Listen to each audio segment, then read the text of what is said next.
and welcome back to the channel. You join me in familiar surroundings because yes, I'm here for the 2024 SMMT Millbrook Proving Ground Day, whatever you want to call it. Basically, long story short, this is a day like wine tasting, but instead of wine, it's cars. And I'm here today with the new 4th generation Suzuki Swift. A car very dear to my heart because if you're an OG to the channel, you know that back when I started the channel, Suzuki were the first brand that gave me access to cars. And I'm blessed to say, I'm happy to see the Swift has returned. Now, the premise of this video is going to be short and sweet because I don't have this car for very long. But without further ado, let's jump in the car and go and have a little bit of fun because these are, I know, very slow, but they do pack a punch. So let's go for a drive.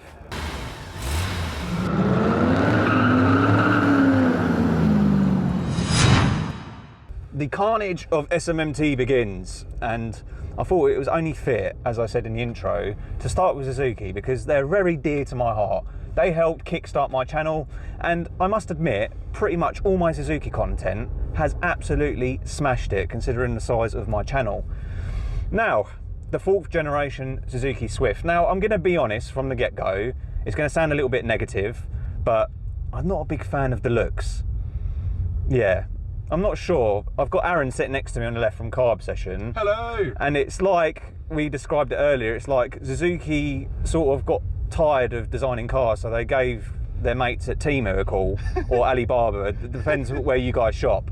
And yeah, they just went, look guys, can you just do us a favour and just start it on the cheap for us? And Temu went, yeah, sure, no problem mate. Spent about 5 minutes and then they came back with this. Yeah, it's a bit better in the flesh, I'll give it that. But yeah, when we looked at press photos, yeah, it was left to be desired, wasn't it? I just, yeah, couldn't get on with it. Especially when you look at the previous generation, I loved that car, especially in the sport trim. Yeah, it was just generally a proportioned car, considering that it was up against quite strong competition. Now, speaking of competition, Suzuki, I have to give you a round of applause and even a pat on the back because you're now the only guys pretty much in this segment of the market making small cars because we've just been plagued with SUVs, more so these days. It's just unreal, the amount of SUVs, I can't even think of them, the list is so long. So yeah, it's great that Suzuki is still capturing that market because there are still people like myself looking for small cars. We don't need big cars, especially me. I never thought to myself, I'm gonna go and buy a big 7-seater SUV to go to the shops in. Just makes no sense. Of course, I'm a big fan of the Ford Fiesta. I know this is a Suzuki Swift review, but the Ford Fiesta recently departed and I was very sad about that. But I'm hoping Suzuki in the near future will provide us with a sport version. Now, this is pretty much a bog standard car. The engine in this is a 1.2 3-cylinder, and it used to actually be a 4-pot back in the day, well, from the previous generation. Now, I have to say, it's still pretty peppy. Okay, it's got a modest 81 horsepower, which, ramps, I should have gone that side. Can you go back and get my spleen, please? Right, let's give this a little bit of a hoon. Now, low down, thanks to its mild hybrid system, it's no slouch. Again, as I said, it's not got much power. It does 0 to 62 in about 12.5 seconds. Yeah, which again, it doesn't scream performance, but for what this car is, it's not meant to be. It's just meant to be a great A to B car. And I think it does it pretty well. Now, of course, we're on the hill route, which, yeah, is sort of more famous for taking performance cars around to really wring the neck out of them. But I'm going to say this is not doing too bad. The steering's very light, so for city driving, Suzuki's got you right sorted out, and I've got Aaron demonstrating how wallowy this car is.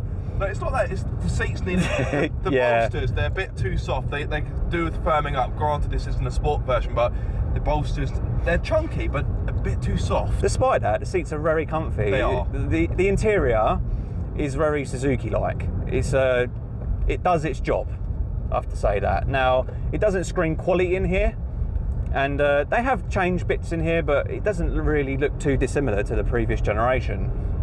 You get all your mod cons, And speaking of mod cons, you only get 2 trim levels. Yes, Suzuki sticking to the minimalistic roots by only offering 2 trim levels, Motion and Ultra. We're actually in the range topping Ultra version, which doesn't really give you much more than the Motion. I have to put in the video below on what you actually get for your money.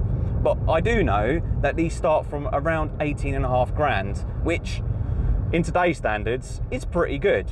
Now, you've got the likes of the Clio and the Dacia Sandero that are cheaper. Where am I going? Right, yeah, right. Yeah, keep going round, mate. You think I haven't been here before. But as you know, the new car business is a very pricey game, so trying to get a cheap car these days is pretty much non-existent.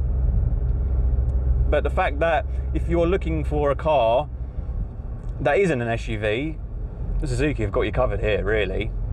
Now, they're actually bringing out an Allgrip version, which is Suzuki's all-wheel drive system, but I've been told that they're coming to the UK later on this year. And really, I don't see why you'd have an all-wheel drive Suzuki Swift, especially with this engine and transmission. It just doesn't need it. Would you like a nerdy fact? Yes, go ahead, mate. That's why you're here, isn't it? Suzuki state or claim that the Allgrip will make up 10% of Swift sales. Yeah, so that sort of cements what I've just said. I don't see why you would have an all-wheel drive Swift, really. I think it will just take away the engagement that you do get with the front-wheel drive version, and it will add weight. Yes. And will also affect your wallet because road tax will be more expensive. We don't want that. Now we'll talk about some more boring things. Boot.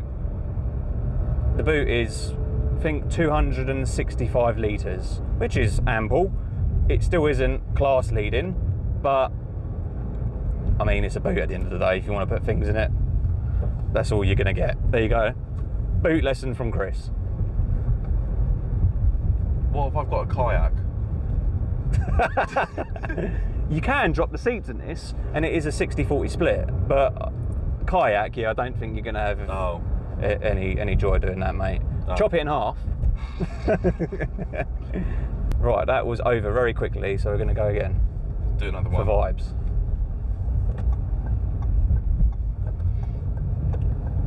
Sounds really nerdy, but I quite like the speeder. I like the needles for the dials. They're quite sporty.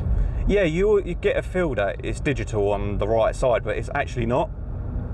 You obviously got your centre area where it tells you your average fuel economy, which Suzuki claim is 62.5 miles per gallon, something around that. It's around 62 miles per gallon, and that is absolutely mega. And actually in this car right now, it says it's averaging 65.5. So it's beating Suzuki's claimed miles per gallon. Honestly, guys, I'm used to driving very fast hot hatches and just fast cars in general. But I always come back to cars like this, and they provide great value for money. They do their job very well. Of course, you've got the Japanese reliability to it as well, which is a great bonus. And yeah, there's not probably been one car that I've driven on the Suzuki range that I've gone, this is a bit naff. I've never had to say that. Yeah, don't get me wrong, they haven't got bags of character, but as I said earlier on, this fills a purpose and it does it very well. Okay, the exterior is like Marmite, you either love it or you hate it. The interior, you get what you pay for, really, but inside it does the job as well. It's just a great all-rounder for someone that doesn't really do a lot of miles a year. And if you're like me or Aaron, you can still take it on a B road and still have some good fun in it. I'm just hoping that the Swift Sport will continue its pedigree from the last generation. Now, of course, this generation really is an evolution to the previous generation as opposed to sort of an all-out replacement to its predecessor. I say that because it's still as light as the previous generation, which is pretty cool considering that Suzuki now pretty much have mild hybrid in all their range now, and it's still around 960 kilograms, which is crazy considering cars of this day and age are just getting heavier and heavier. Oh, a Lotus Emira. Are they even here? Lotus are not here, are they? No. And I have to admit, I'm not driving this like a granny, which is probably its core demographic, and I'm not driving it spiritedly. I'm driving it sort of like in the middle, and it's pretty good fun. Now, of course, the steering's probably a bit too light. It's a bit vague going through corners, but again, this is a city car, so I can't really complain too much. For a three-potter, this is actually very refined. You don't really hear much engine. I'm very surprised. And as I touched on earlier, thanks to the hybrid system, even though you are carrying around a bit more extra weight. Oi! Oh, you weren't talking about me, sorry. You do, it sort of helps the fact of the modest power and its engine, especially lower down. You don't feel that you need to ring it as much as you would with a typical NA engine. You do get this weird whistling noise. Yeah, I've noticed that. But if you've got your favourite tunes playing, you can sort of dial that out. Actually, could that be the GoPro on the windscreen? I think it's more. I think that's more likely. We're sitting here telling about Suzuki's design quality. The refinement's awful. Oh, especially when they've actually claimed that they've made this more aerodynamic compared to the last generation, which quieter compared to the last which one. only betters the driving experience of the car. And it will, of course, I've just realised I've got heated seats on. I've either got heated seats on or I'm very excited right now. Yes, the heated seats are on. Woo! My bum's rather toasty. I don't know who turned that on. Oh, it was you, obviously, wasn't it? It's obviously not very quick to warm up because it's only just warmed up now and we're probably about 10 minutes in. But to be fair, I did good prank, mate. I put it on halfway through the second lap. Oh, funny guy. This is what you get when you bring a passenger on board. But anyway, guys, I hope you've enjoyed this short but sweet. Is it here? Is it right here? Yeah. Nah, it's the next one, isn't it? It's the next one, yeah, sorry. Yeah, hope you guys have enjoyed this short but sweet video.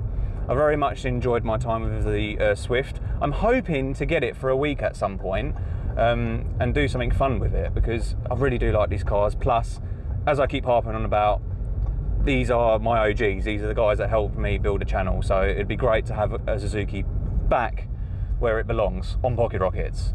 But yeah, until next time, leave your comments and thoughts on what you think of the new Swift. And are you excited to see what they're going to do with the Swift Sport? That's even if they do a Swift Sport. And I hope they do because I love the last one. And it brings me many memories. Like going to Ireland for 24 hours with this guy. That was awesome. See, this is why I love Suzuki so much. That was awesome. But yeah, anyway, like, comment, subscribe, and I'll see you all soon. Goodbye. Oh, and make sure you go and follow this guy that I'm pointing at. You can't see. Oh, here he is. Make sure you go and follow him because he's going to do an exact same video. He's going to copy me on this very car. So make sure you go to his channel too. But yeah, all the best. Goodbye. Bye.